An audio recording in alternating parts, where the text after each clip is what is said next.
बिस्मिल्लाहिर्रहमानिर्रहीम। नाजरीन, मैं हूं साकिब बशीर। आज हम दो केसेस से मुतल्लिक बात करेंगे। इस्लामाबाद हाईकोर्ट में आसिफ ज़रदारी जो साबिक सदर हैं, उनकी 1.5 साल तकरीबन 8 माह के बाद अबूरी ज़मानत जो है उसको मुस्तकिल ज़मानत मिल गई है। बड़ी दिलचस्प समाअत थी। आज तकरीबन 15 से 16 मिनट ये समाअत जारी रही। इसमें क्या हुआ, नैब ने क्या मौक़िफ़ लिया और किस वजह से अदालत को जो मुस्तकिल ज़मानत है वो देनी पड़ी, ये तमाम तफसीलात मैं आपके सामने रखूँगा। दूसरा केस है नाजरीन कलभूशन जो भारतीय जासूस है, उससे मुतल्लिक हुकूमत ने जो आलमी अदालत इंसाफ का फ़ैसला है उस पर अमल दरामद के लिए एक दरख्वास्त हाई कोर्ट में दायर कर रखी है, ताकि जो अमल दरामद है उसको यकीनी बनाया जा सके। और कलभूशन जिस पर भारत जो है वो वकील नहीं कर रहा, ताकि उसका वकील करके वो सारा प्रोसेस मुकम्मल किया जाए। तो 6 माह से ये दरख्वास्त यहाँ पे पेंडिंग है, लेकिन भारत ट्रस्ट से मस नहीं हो रहा। आज इस केस की समाअत में क्या हुआ वो भी दूसरे पोर्शन में मैं आपको बताऊंगा। हमारा यूट्यूब चैनल आप ज़रूर सब्सक्राइब करें ताकि आने वाले दिनों में भी आपको अच्छी वीडियोज़ जो हैं वो देखने को मिल सकें। आज नाज़रीन जब समाअत शुरू हुई तो फ़ारूक नाइक जो आसिफ ज़रदारी के वकील हैं और दूसरे जावेद इकबाल वैस वो अदालत के सामने पेश हुए। उन्होंने पूरा मुकदमा जो पेश किया। फ़ारूक नाइक जैसे ही इस रोस्ट्रम पे आए तो सरदार मुजफ्फर अब्बासी जो नैब प्रोसिक्यूटर हैं वो भी आ गए और उन्होंने बोलना शुरू किया फ़ारूक नाइक ने कि हमारा केस जो है वो मेरिट पर नहीं हम उसको आर्गू करेंगे, बल्कि मेडिकल ग्राउंड पर हमारी पटिशन है और इसी पर अदालत ने मेडिकल बोर्ड तश्कील दिया था और उसी पर हम इस केस को आगे लेकर चलना चाह रहे हैं। थोड़ा बैकग्राउंड मैं आपको बता देता हूं। मई 2019 में इस्लामाबाद हाई कोर्ट ने आसिफ ज़रदारी को अबूरी ज़मानत ग्रांट की थी। 2020 के सितंबर अक्टूबर में नैब ने इसके वारंट गिरफ्तारी जारी किए। उसके बाद से लेकर अब तक आसिफ ज़रदारी हाई कोर्ट में पेश नहीं हुए, बल्कि हर जो पेशी थी उस पर उनकी जानिब से एक मेडिकल रिपोर्ट प्लस इस्तिस्ना की दरख्वास्त आती थी। तकरीबन 6 से 7 समातें हुई।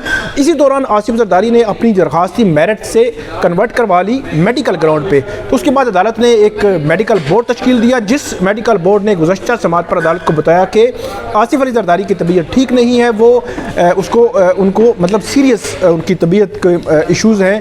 तो इस पर जो मेडिकल बोर्ड के मुताबिक और मेडिकल रिपोर्ट के मुताबिक अदालत ने आज आर्गूमेंट्स मांगे थे नैब से और आसिफ ज़रदारी के वकील से।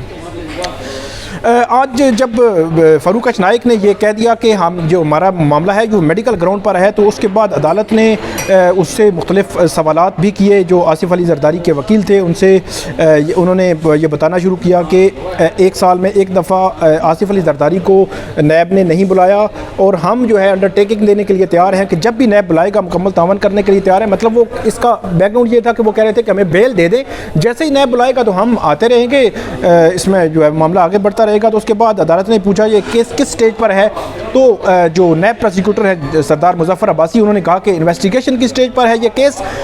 इसके लेकिन फ़ारूक नाइक ने कहा कि हमारी मालूमात के मुताबिक तो इंक्वायरी स्टेज पर है।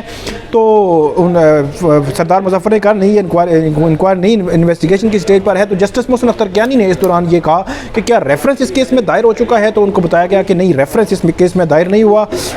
उसके बाद अदालत ने ये पूछा कि सुप्रीम कोर्ट के केसेस से मुतालिक जो आसिफ ज़रदारी ने यह कह रखा है कि जितने भी जैली अकाउंट्स के केस यहाँ पे ज़ेर इल्तवा हैं, सुप्रीम कोर्ट में उन्होंने दरख्वास्त दायर कर रखी है कि उनको कराची में शिफ्ट किया जाए, क्योंकि डायरेक्ट जितना भी ताल्लुक है उनका कराची के साथ है, तो कराची शिफ्ट किया जाए। तो उसके वाले से फ़ारूक नाइक ने कहा कि सुप्रीम कोर्ट ने केसेस की कराची मुंतकिली की दरख्वास्त पर नोटिस जारी कर रखे हैं और हमने ये इस्तदा किया कि हक़ाइक़ को मद्देनज़र रखकर हमारे केसेस जो है वो कराची मुंतकिल किए जाएँ।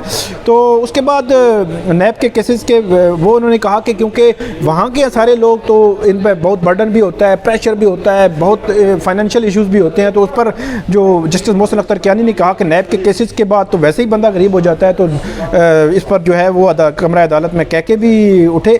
तो उसके बाद जो अदालत ने इस्तफसार किया कि क्या आसिफ ज़रदारी की गुज़श्ता जो ज़मानत थी उसको कैंसिल करने के लिए नैब ने रजू किया कभी कोर्ट से।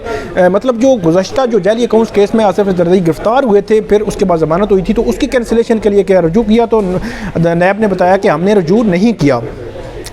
उसके बाद नैब प्रोसिक्यूटर ने यह भी बताया कि 10 मई और 16 मई 2019 को हमने नोटिस जारी किए थे। नोटिस जारी किया था, कॉल अप नोटिस था, उसमें सवालात का जवाब मांगा गया था, लेकिन आसिफ अली जरदारी ने मई 2019 से लेकर जनवरी 2021 तक अभी तक इसका जवाब नहीं दिया। लेकिन फारूक नाइक ने कहा कि उस वक्त आसिफ अली जरदारी नैब की हिरासत में थे, उस वक्त जो ऐसा कोई मामला हमारे सामने नहीं आया, अगर नैब अभी हमें बुलाएगा तो हम उसमें फ़ौरन उसमें कर देंगे। उसके बाद नाज़रीन जो जस्टिस मुस्तफ़ा अख्तर कियानी ने भी ये कहा कि आपको कोई इतराज़ तो नहीं है, नैब को कहा कि नैब की जानिब से जो नैब प्रोसिक्यूटर को कहा और बड़ा क्लियर कहा कि आपको कोई इतराज़ नहीं। उन्होंने सुप्रीम कोर्ट के फैसलों के हवाले देना शुरू किए। उसके बाद नाज़रीन बड़े दिलचस्प जो उन्होंने रिमार्क्स दिए वो साबिक वज़ीर-ए-आज़म नवाज शरीफ की बेल से मुतल्लिक थे, जिस पर यह कहा गया कि क्या आपको मेडिकल जो रिपोर्ट्स हैं उन पर इतराज़ तो नहीं है, क्योंकि माजी में ये होता रहा है कि ये इल्ज़ामात लगे हैं कि ये फेक रिपोर्ट्स हैं, फेक जो है चीज़ें हैं। और इसके बाद अदालत ने कहा और कोई आपको इतराज़ तो नहीं है, क्या आपको ये इतराज़ तो नहीं है कि पटिशनर मतलब आसिफ अली जरदारी बैरून मुल्क चले जाएंगे।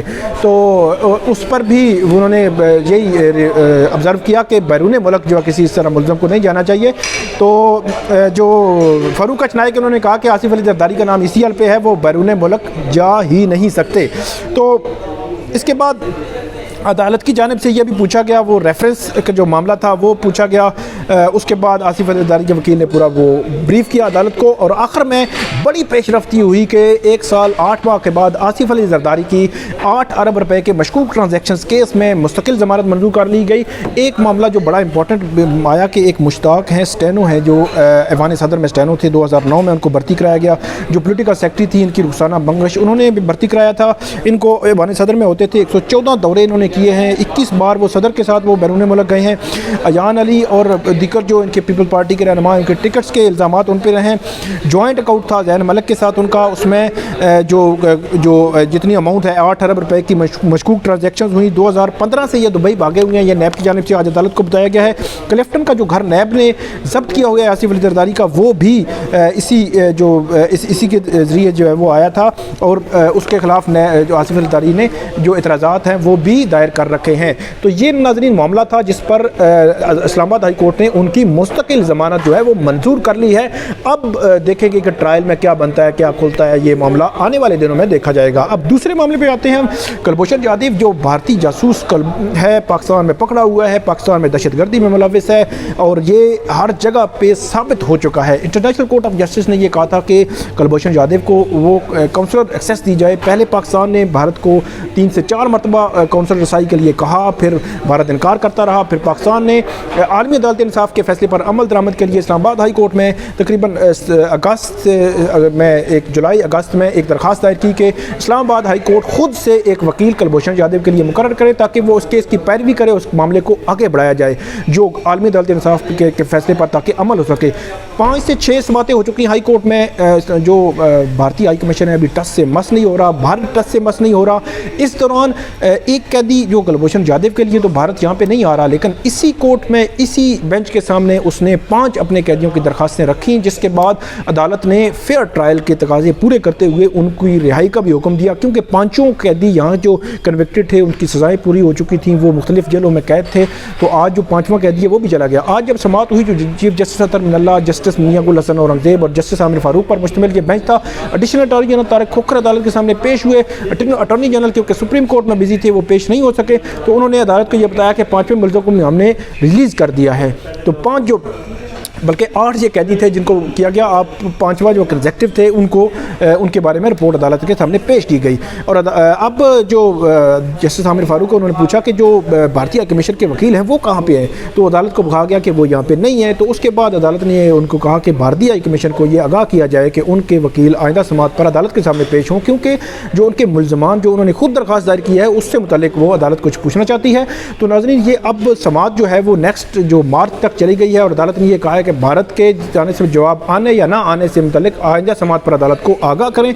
अब हम देखेंगे कि आइंदा समाअत तक जो है भारत अपने दहशतगर्द को बचाने के लिए आता है या नहीं आता, उसको मैं क्या करता है। तो तमाम तफसीलात जो भी होंगी मैं आपके सामने रखूँगा। 2 केसेस की तफसीलात मैंने आपके सामने रखी। हमारा यूट्यूब चैनल ज़रूर सब्सक्राइब करें ताकि आने वाले दिनों में आपको अच्छी वीडियोज़ मिल सके। बहुत शुक्रिया।